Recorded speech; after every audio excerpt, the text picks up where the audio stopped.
제일 많은 분들이 궁금해하시는 거는 전쟁이 언제 끝나라는 걸 텐데, 사실 이 전쟁이 언제 끝날지는 푸틴 대통령의 마음에 달려있는 게 아닐까 싶습니다만, 푸틴 대통령의 눈은 올해 11월 달로 예정돼 있는 미국 대통령 선거를 향하고 있을 것 같습니다. 결과에 따라서 어떤 식으로 입장을 정리하고 가느냐에 따라서 이 전쟁이 어떤 모양새로 언제 끝날지가 결정된다라고 말씀드릴 수 있을 것 같습니다. 당연히 러시아는 그 이전까지 최대한 유리한 국면을 확보하기 위해서 계속적으로 우크라이나에 대한 압박을 강도 높게 이어갈 가능성이 높다. 그러면 이제 우크라이나 입장에서 봤을 때는 그냥 정말 아프고 희망도 없냐? 올해 이제 한 3, 4월부터 서방 국가들이 지원해준 F-16 전투기가 전선에 투입될 것 같습니다.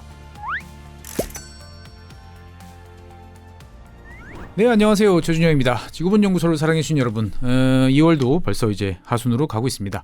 항상 2월 달이 되면 학생 시절을 오래 보내서 그런지 지금도 마음이 좀 묘합니다. 뭐 왠지 3월 달이 돼야 이제 새로운 게 시작하는 것 같으니까 2월 달은 적당히 좀 보내고 좀 넘어가면 좋겠다 이런 마음도 들고, 다른 한편으로 보면 벌써 1년에 12달 중에 2달 6분의 1이 지나갔네 뭐 이런 마음도 들고 하는데, 여러분들 어떻게 계획하신 일들 잘 진행되고 계시나요? 오늘은 지금 딱 달력을 보니까 2년 된 이벤트가 하나 있어서 관련된 이야기를 한번 해보려고 합니다. 우크라이나 전쟁 이야기죠.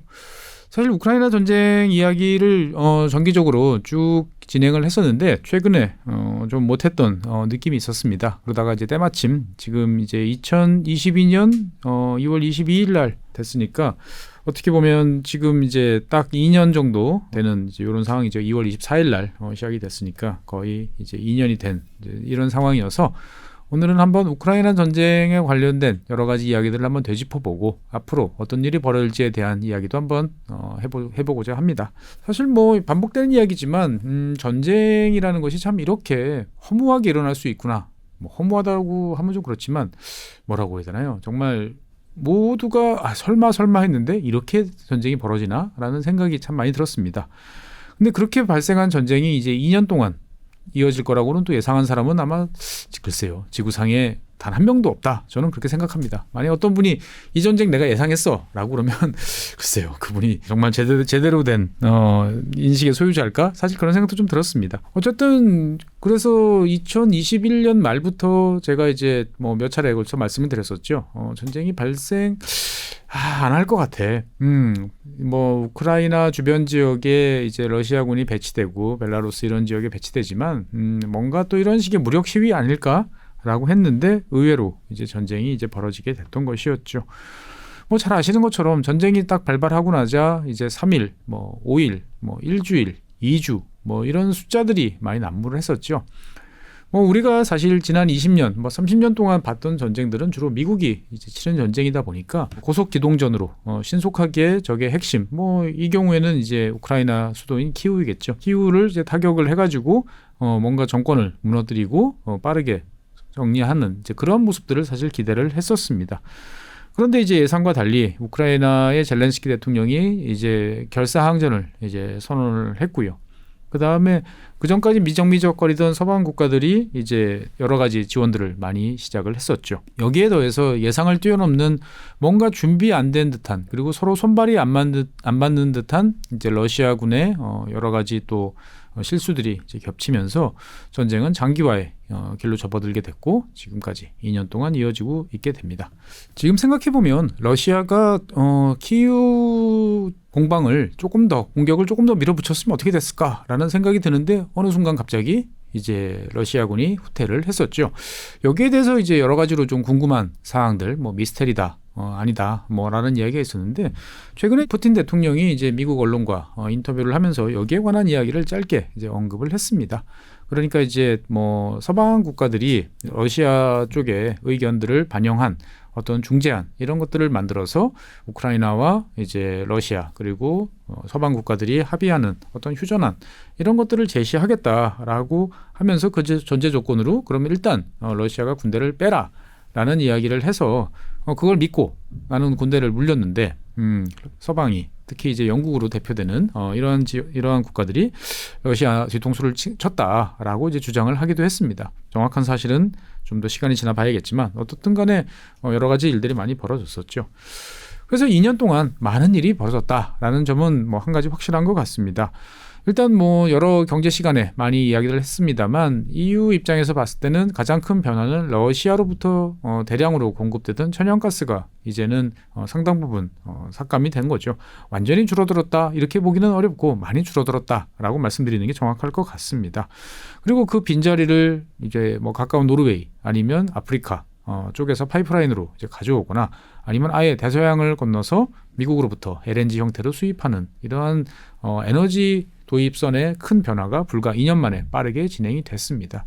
어떻게 보면 미국으로서는 이제 새로운 그동안에 사실 여러 차례 공략을 하려고 노력을 했습니다만 가격 차이를 극복해서 접근하기가 어려웠던 유럽의 천연가스 시장을 공략하는 좋은 계기가 되기도 했던 것 같습니다. 그러면서 이제 에너지 전환 정책 전반에 대한 여러 가지 이야기들이 많이 나왔고요. 그다음에 이제 뭐 인플레이션 이런 것이 겹치면서 유럽이 상당히 힘들어지는 그러한 계기가 되기도 이제 했습니다. 뭐 이러한 이제 경제적인 측면과 더불어서 어떻게 보면은 더 근본적인 변화는 유럽의 재정학적인 변화, 특히 이제 나토 회원국이 이제 많이 늘어나게 된 그러한 계기가 됐던 것이었죠. 전쟁이 한창 진행되던 이제 2022년 5월달 핀란드와 이제 스웨덴 두 나라가 나란히 손잡고 우리 나토에 가입하게 해주세요라고 해서 많은 사람들을 또 놀라게 해줬죠. 북유럽의 두 나라, 이 핀란드와 스웨덴 같은 경우는 뭐 제일 유명한 중립국 그리고 어떤 일이 있어도 러시아와 척을 질 것 같지 않은 이제 그러한 국가들이었는데 두 나라가 이제 나란히 나토에 가입을 하겠다라고 했던 거죠. 그래서 핀란드 같은 경우는 작년 4월, 2023년 4월 달에 가입이 확정돼서 현재 이제 나토 회원국으로 이제 가입을 이제 확정이 된 상태고요. 스웨덴 같은 경우가 참 천신만고 끝에 아직까지도 가입을 못하고 있는 상태입니다. 처음에는 이제 튀르키예가 여러 가지로 이제 발목을 잡았고요. 그 보다 못한 미국이 나서서 튀르키예가 원하는 여러 가지 뭐 과거 미국이 이제 판매하기로 했다가 판매하지 않던 이제 뭐 F-16이나 이런 전투기들을 다시 공급해주는 이러한 이제 당근을 제공을 하면서 튀르키예가 스웨덴의 나토 가입에 대해서 찬성으로 선회를 이제 했는데. 문제는 이제 또 헝가리가 이번에 또 민기적거리면서 이 가입을 제대로 비준하지 않고 있는 이러한 상황이 있습니다만 어떻든 간에 이제 스웨덴, 핀란드와 같은 북유럽의 두 나라도 이제 나토에 가입하면서 유럽 전체 지도, 여러분들이 지금 화면에서 보이시는 지도를 보고 있으면 이제 과거 냉전보다 전선이 조금 더 동쪽으로 이제 이동했을 뿐이지 과거의 소련과 소유럽의 대결 구도가 지금도 비슷한 구조로 다시 반복되고 있다라는 생각이 참 많이 듭니다. 어떻게 보면 이러한 상황이 참 무섭기도 하고 또 어떻게 보면은 공포 속의 균형이 유지될까 여러 가지 생각이 들기도 하는 2024년 2년 전쟁이 시작된 지 2년 만의 느낌입니다. 2년 사이에 전쟁이 어떤 식으로 이제 진전이 됐나를 이제 간단하게 정리를 해보면 한 4단계 정도로 구별을 해볼 수 있을 것 같습니다. 화면에서 보이시는 것처럼 이제 러시아가 초반에 이제 공격을 개시를 해서 우크라이나의 동부, 남부, 북부 지역으로 이제 밀고 내려오는 형태가 지금 보이고 있습니다. 날짜별로 러시아가 점점 공세를 펼치고 특히 남부 지역 같은 경우는 우크라이나군이 제대로 뭐 방어를 이미 포기한 지역이 있기 때문에 광범위한 지역을 많이 확보를 한 이제 그런 모습을 볼 수 있습니다. 그리고 이제 2월달, 3월달, 4월달이 되자 이제 북부 지역에 주둔하고 있던 러시아군이 후퇴를 하면서 어떻게 보면 키이우가 이제 안전해지고 우크라이나 전선이 일단은 안정화된 그런 모습을 보여주고 있습니다. 즉 우크라이나 입장에서 봤을 때는 성공적인 방어 정책, 그 다음에 러시아 입장에서 봤을 때는 초기 공세가 실패된 이제 그러한 모습을 이제 보여주고 있는 상황이었고요. 그리고 이제 이어지는 4월 달부터 우크라이나 전쟁은 이제 동부 전선 위주로 이제 진행이 됐었죠.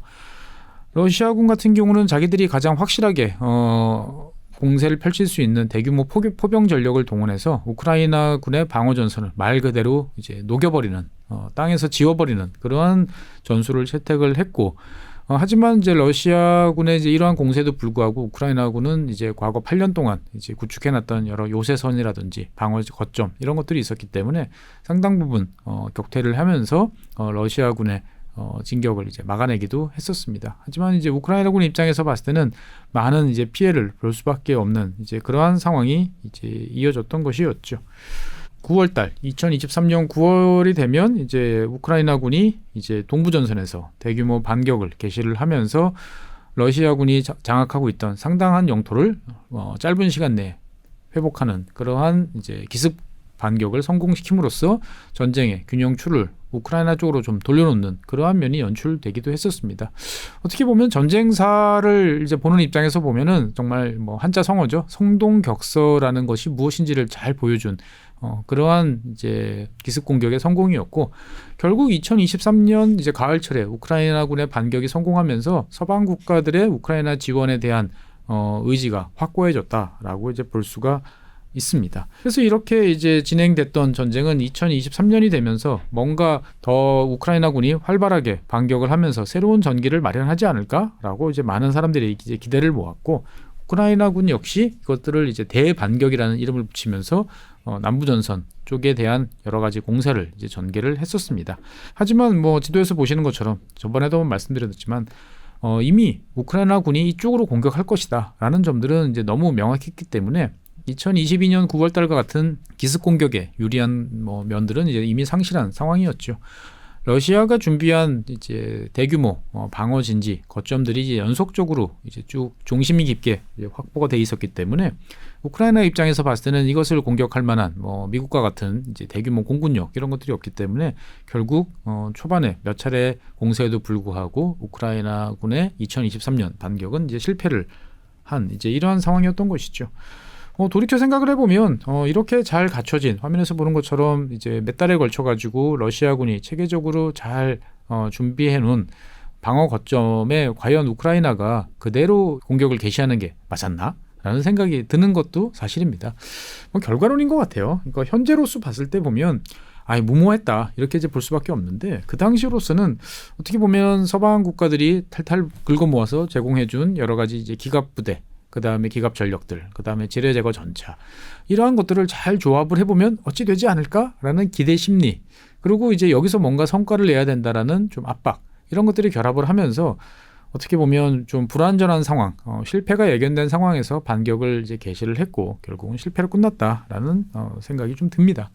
어쨌든 이러한 단계를 거치면서 우크라이나 전선은 현재 이제 교착 상태, 그리고 이제 러시아군이 우크라이나 동부 지역에서 몇몇 거점에 대한 집중 공격을 개시하고 있는 것이 전쟁 2년 차의 이제 모습이다라고 말씀드릴 수 있을 것 같습니다. 그러면서 이제 2023년 이제 하반기가 되자 어떻게 보면은 이제 한반도, 한국과 북한의 어떤 무기들이 이 우크라이나 전쟁에서 활용되는 모습들을 또 연출을 하기도 했었죠. 양국이 이제 생산한 155mm, 152mm 중포죠. 야포의 이제 포탄들이 대량으로 이제 공급이 됐던 거죠. 사실 러시아는 전통적으로 옛날 그 구소련 시절부터 포병에 대한 신뢰가 대단했던 그런 나라입니다. 포병이라는 것은 무슨 일이 있어도 날씨가 좀 좋지 않아도 그걸 다루는 사람들이 그렇게 숙련되지 않아도 어떻든 간에 쏘면 나가고 쏴서 떨어지면 터지고, 터지면 상대한테 어떻든 간에 일정 부분 타격을 확실하게 주는 검증된 무장 체계였던 것이죠. 그래서 이 러시아 같은 경우는 압도적인 포병 전력을 내세워서 우크라이나군을 이제 일방적으로 밀어붙였는데, 2022년 여름철부터 이제 미국의 이제 하이마스가 이제 공급이 됐던 거죠. 장거리 정밀 타격 유도 미사일이, 유도 로켓이죠. 이것이 이제 제공이 되면서 러시아군의 이제 야전 탄약고들을 이제 하나씩 격파를 하면서 러시아군의 탄약이 오히려 부족해지는 이러한 상황이 이제 연출이 되기도 했었죠. 그래서 우리나라 같은 경우는 이제 미국의 요청으로 우리나라에 보관돼 있던 전시 물자 중에서 수십만 발, 정확히는 모르겠습니다만 30만 발에서 50만 발 사이 정도라고 이야기를 되는데, 이것들이 이제 빠져나가서 지금 현재 그 우크라이나로 이제 공급이 된 거죠.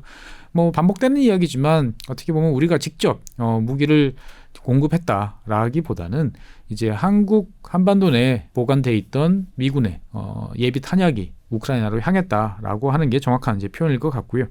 러시아 같은 경우도 이제 북한에 탄약을 요청을 하고 정상회담을 개최하고, 그래서 정확한 내용은 알 수 없습니다만 한 100만 발 이상의 탄약이 현재 우크라이나로 이제 공급이 된 것으로 알려지고 있습니다. 그래서 어떻게 보면은 한국과 북한의 이러한 이제 야포 탄약들이 이제 우크라이나 전장을 지금 가로지르면서 전투에 임하고 있는 이러한 상황인 거죠. 그리고 그 사이에 이제 러시아와 북한이 이제 긴밀하게 결합을 하면서 동북아 정세가 현재 또 요동을 치고 있다는 사실은 여러분들 모두 다 잘 알고 계시는 거죠.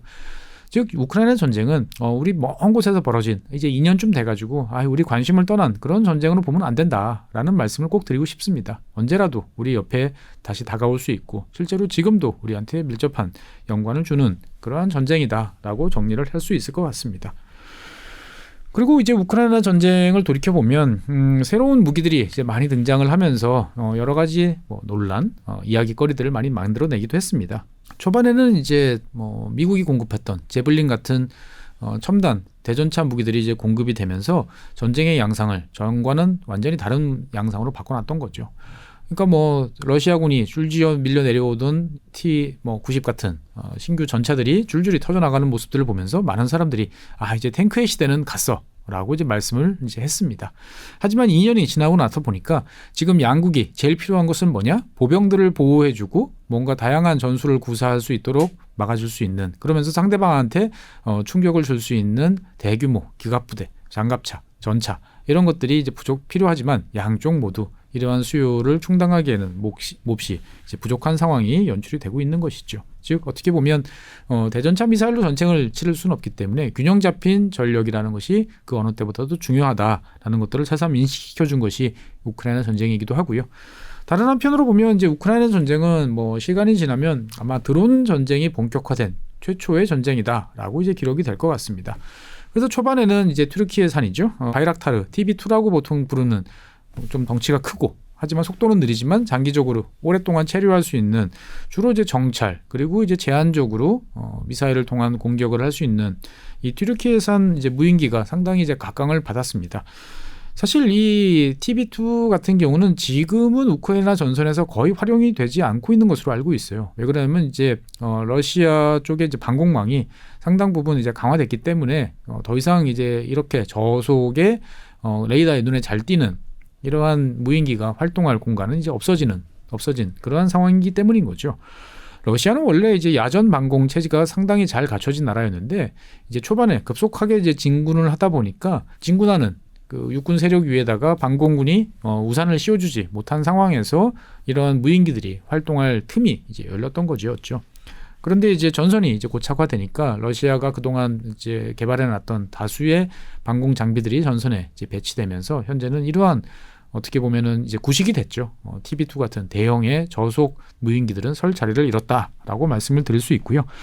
그리고 그 다음서부터는 양쪽이 이제 소형화된 드론들을 대규모로 투입해서 다양하게 이제 활용하는 모습들을 보여주고 있습니다. 그래서 뭐 초반에는 임기응변으로 뭐 박격포탄을 탑재해가지고 상대방 탱크를 공격한다든지 아니면 참호를 공격하는 이러한 모습들이 이제 연출이 되면서 서로 급박하다, 임기응변이다라는 평가를 받았지만 이제는 이것이 너무나 당연한 그러한 이제 상황으로 진화를 하고 있는 것이죠. 그래서 당연히 양쪽 모두 대량의 드론들을 이제 소모를 하면서 상대방에 타격을 주기 시작을 했고요. 이에 맞서서 이 드론들을 공격할 수 있는 가장 좋은 무기는 이제 상대방이 유도할 수 있는 능력을 방해하는 것이니까 대량의 이제 전파 방해 이러한 시스템들이 보급이 되면서 양쪽 모두 활발하게 지금 사용을 하고 있습니다. 전쟁의 역사는 창과 방패, 서로가 뭔가 유리한 상황이 되면 남들이 거기에 맞서서 또 뭐 더 좋은 것들을 들고 나오는 건데 지금이 딱 그러한 상황이다라고 이제 볼 수가 있는 것 같습니다. 그래서 처음에 이런 드론들은 여러분들이 일반적으로 생각하시는 이제 그러한 이제 드론 이렇게 화면을 보면서 하나씩 움직이는 이제 이러한 드론이었고 속도도 좀 늦는 이제 이러한 경향들을 보였는데 최근에는 이거보다는 이제 훨씬 속도가 빠른 드론 스포츠에 활용되던 이제 FPV라고 그러죠. 이렇게 뭔가를 쓰고 아주 빠른 1인칭 시점으로 날리는 이 드론이 대량으로 현재 투입이 되고 있습니다. 그래서 현재 이 FPV 드론 같은 경우는 정말 뭐 상대방이 숨어 있는 창문으로 들어간다든지 아니면 열려 있는 뭐 장갑차나 탱크의 이제 그 해치를 공격한다든지 이런 용도로 활용이 되면서 상대방을 아주 괴롭히는 용도로 이제 활용이 되고 있습니다. 숨어 있을 곳이 없다라는 정말 저런 드론들이 내 뒤를 쫓아오면 어떨까라는 생각을 참 많이 하게 됩니다. 여러분들 뭐 조금만 찾아보시면 그리고 화면에도 나오지만 여러 가지 다양한 이제 FPV 드론들이 이제 전쟁터를 이제 누비고 있는 것이죠. 그러다 보니까 러시아나 우크라이나군 모두 현재의 모습은 어떤 식이냐? 과거와 같이 대규모 병력을 한꺼번에 밀어넣는 그러한 것들은 이제 더 이상 하지 않습니다. 이것은 그냥 상대방의 뭐 정밀 타격 무기 또는 드론 이런 세력들한테 그냥 제물로 갖다 바치는 것이다라는 생각들을 많이 하는 거죠. 그러다 보니까 점점 부대가 조그매지고 있습니다.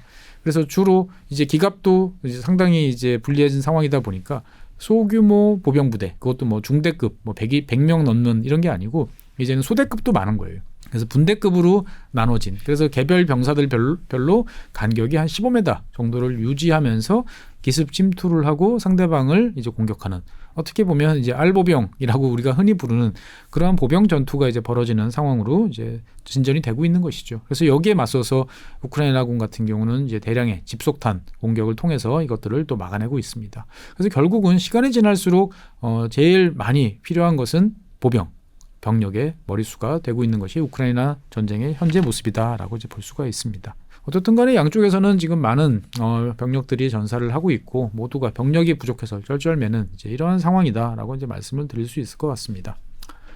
그러면 이제 이 정도 뭐 지난 이야기들을 쭉 했으면 그러면 앞으로 어떻게 돼? 라는 것들이 여러분들의 가장 큰 이제 궁금증이겠죠. 사실 뭐 저라고 잘 알겠습니까? 그런데 어떻든 간에 2024년 2월 현재 시점에서 전쟁이 2년 차를 맞이하는 현재 시점에서 분명해지는 것은 시간이 갈수록 이 전쟁은 러시아 쪽에 점점 더 유리해지고 있는 것 같다라는 점 하나는 확실하게 말씀드릴 수 있을 것 같습니다. 뭐 어찌됐든 러시아가 이러쿵저러쿵한 뭐 이런저런 소리를 듣는 나라이지만 그래도 세계에서 손꼽는 이제 강대국이다라는 면들이 드러나는 거죠. 그 강대국이라는 것들은 어떻게 보면 많은 동원력을 이제 보유를 하고 있다라는 거죠. 그러니까 많은 손실을 입었지만 병력, 장비, 총 물자들을 계속적으로 동원해서 전선에 투입을 이제 하고 있습니다. 물론 우크라이나군이 여기에 대해서 막대한 이제 피해를 입히면서 양측의 교전비는 압도적으로 이제 우크라이나 쪽이 유리하다라는 이야기가 종종 나옵니다만 문제는 우크라이나군이 그렇게 러시아군에 피해를 입히지만 러시아군 입장에서 봤을 때는 그 정도 피해는 감내하고 앞으로 계속적으로 밀어넣을 수 있는 수준을 유지하고 있는 것이죠. 즉 어떻게 보면은 과거 이라크, 그다음에 아프가니스탄 이런 곳에서 미군이 끊임없이 전쟁을 치르고 많은 피해를 입었지만 뭐 미국 본토에 있는 사람들은 전쟁을 하나라는 그러한 상황이 지금 러시아에서 이제 벌어지고 있는 그러한 모습이다라고 볼 수가 있는 거죠. 그리고 이제 2년 정도 지나니까 미국이 이제 러시아에 대해서 가했던 여러 가지 뭐 부품을 차단한다든지 뭐 핵심 물자를 공급을 막는다든지 하는 식으로 러시아의 군수 물자 생산을 막아왔는데 이것들이 이제 러시아가 거의 이러한 이제 미국의 제재를 뚫고 새로운 방식으로 문제를 극복해 나가고 있다라는 점도 말씀드려야 될 것 같습니다. 그러니까 이제 미국 정보 당국이 이야기한 것처럼 뭔가 러시아의 움직임을 둔화시킬 수는 있으나 결국은 러시아는 자기들이 원하는 것을 해낼 것이다라는 예측이 이제 맞았다라고 이제 볼 수가 있는 거죠. 그리고 이제 러시아는 2년 사이에 막대한 비용을 투자해서 자국 내 산업을 전시 산업화 하는데 이제 성공을 했고 여기에서 뭐 품질을 떠나서 대량의 물자를 새로 만들어서 전선에 공급하는 것은 계속 이루어지고 있다라고 이제 볼 수가 있는 것이죠. 그러니까 이제 양측의 전선에서 부딪히는 힘 대 힘으로 봤을 때 우크라이나 쪽이 점점 밀릴 수밖에 없는 이러한 상황이고 그리고 이제 서방이 우크라이나를 지원하는 그러한 노력, 의지 이런 것도 이제 많이 약화가 됐죠. 그래서 푸틴 대통령 입장에서 봤을 때는 서방의 분열이 좀 더 확실해질 때까지 현재 압박을 점점 높이면서 우크라이나를 이제 공격을 해 나갈 것이다. 그래서 한 방에 우크라이나가 나가 떨어질 것을 기대하기보다는 점점 우크라이나의 손실을 이제 강요하면서 러시아 쪽에 더 유리한 국면을 만들어내기 위한 시도가 이어질 것이다라고 저는 생각이 되어지고요.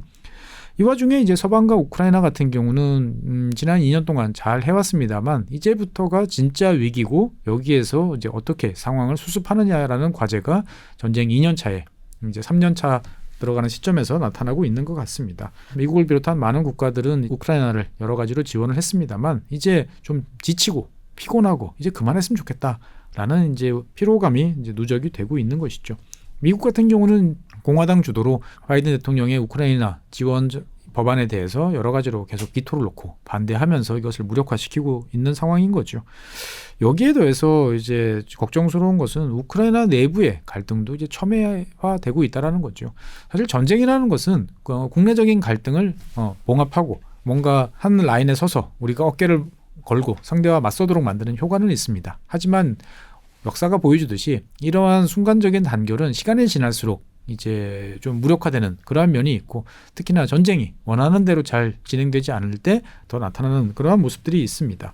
그동안에 이제 어떻게 보면 2년 동안 우크라이나 군들을 오늘 잘 지휘를 해서 어려운 상황을 극복하면서 우크라이나의 영웅으로 등장한 사람이 이제 잘루즈니 그 총사령관인데 얼마 전에 이제 젤렌스키 대통령이 잘루즈니 총사령관을 이제 해임을 했죠. 뭐 여러 가지 이유가 있었습니다만 왜 해임을 했을까라고 생각해 보면 젤렌스키 대통령의 정치적 입지가 점점 취약해지는 데 비해서 이 잘루즈니 총사령관 같은 경우는 뭐 90% 가까운 굳건한 지지를 계속 유지를 하다 보니까 정치적으로 상당한 부담이 되지 않았을까라고 생각이 되어집니다.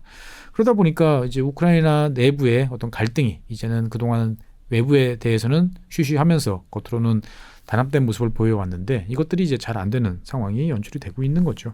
우크라이나 입장에서 봤을 때는 지난 2년 동안 전쟁을 치르면서 뭐 정확한 통계는 공개를 안 합니다만 전사자가 한 7만에서 한 8만 정도 그리고 부상자는 한 12만 정도 나온 걸로 알려지고 있습니다. 그러니까 2년 동안에 한 20만 가까운 병력을 이제 손실한 이제 그러한 셈인 거죠.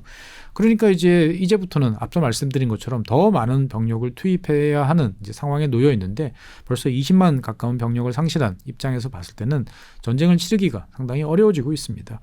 그러다 보니까 이제 뭐 추가적으로 필요한 병력 한 50만 정도를 더 징집을 해서 뭔가 전선에 투입돼야 된다라는 이제 목소리가 나오고 있지만 우크라이나 국민들이 여기에 대해서는 상당히 반발을 이제 하고 있는 상황입니다. 그러다 보니까 더 많은 병력을 어떤 식으로 확보를 할 것인가를 둘러싼 정치권과 군부의 대립도 있고요.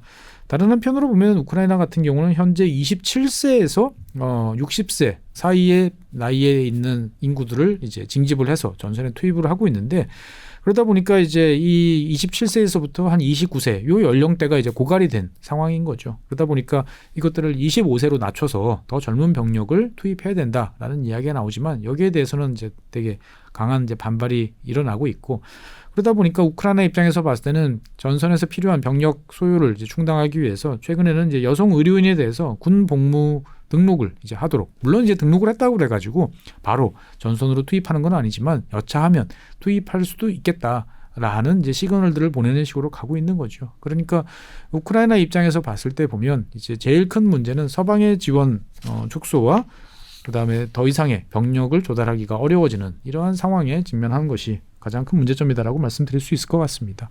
제일 많은 분들이 궁금해하시는 거는 전쟁이 언제 끝나라는 걸 텐데 사실 이 전쟁이 언제 끝날지는 푸틴 대통령의 마음에 달려 있는 게 아닐까 싶습니다만 푸틴 대통령의 눈은 아마 올해 11월 달로 예정돼 있는 미국 대통령 선거를 향하고 있을 것 같습니다.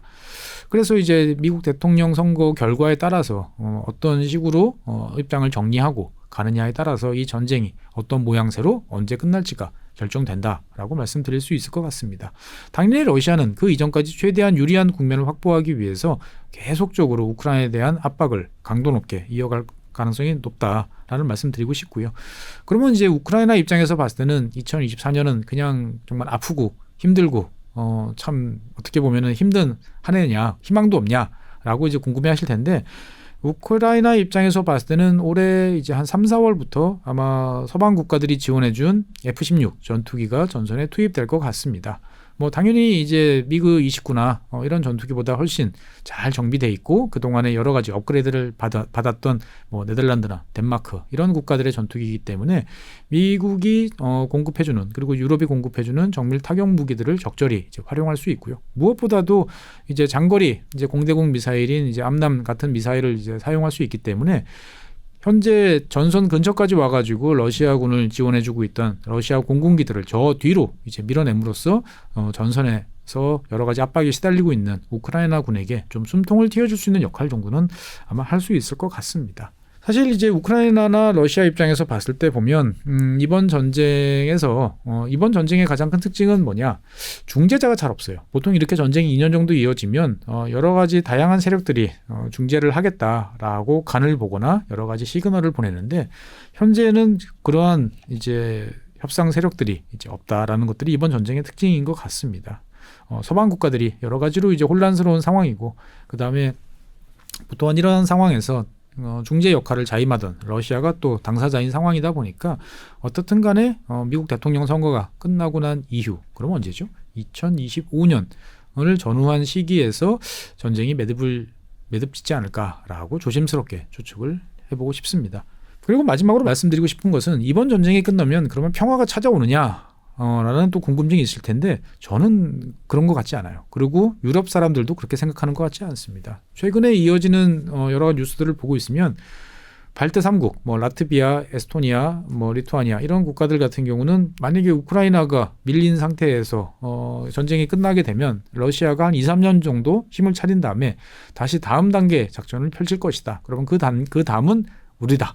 그렇기 때문에 우리는 여기에 대해서 맞서야 된다. 그래서 여러 가지 이제 노력들을 많이 하고 있어요. 그래서 발트 3국 같은 경우는 뭐 국경을 이제 요새화 한다든지 곳곳에 이제 뭐 벙커라든지 방어 거점을 건설하고 그다음에 나토와의 이제 합동 훈련을 강화하는 등 여러 가지 이제 조치를 취하고 있는 거죠. 그러니까 어떻게 보면 지금 발트 3국 같은 경우는 상당히 겁에 질려 있는 이러한 상황이고 러시아도 시간이 지나면 다시 이런 지역들을 대상으로 무력을 사용할 가능성이 높아지고 있다라고 이제 보여지고 있고요.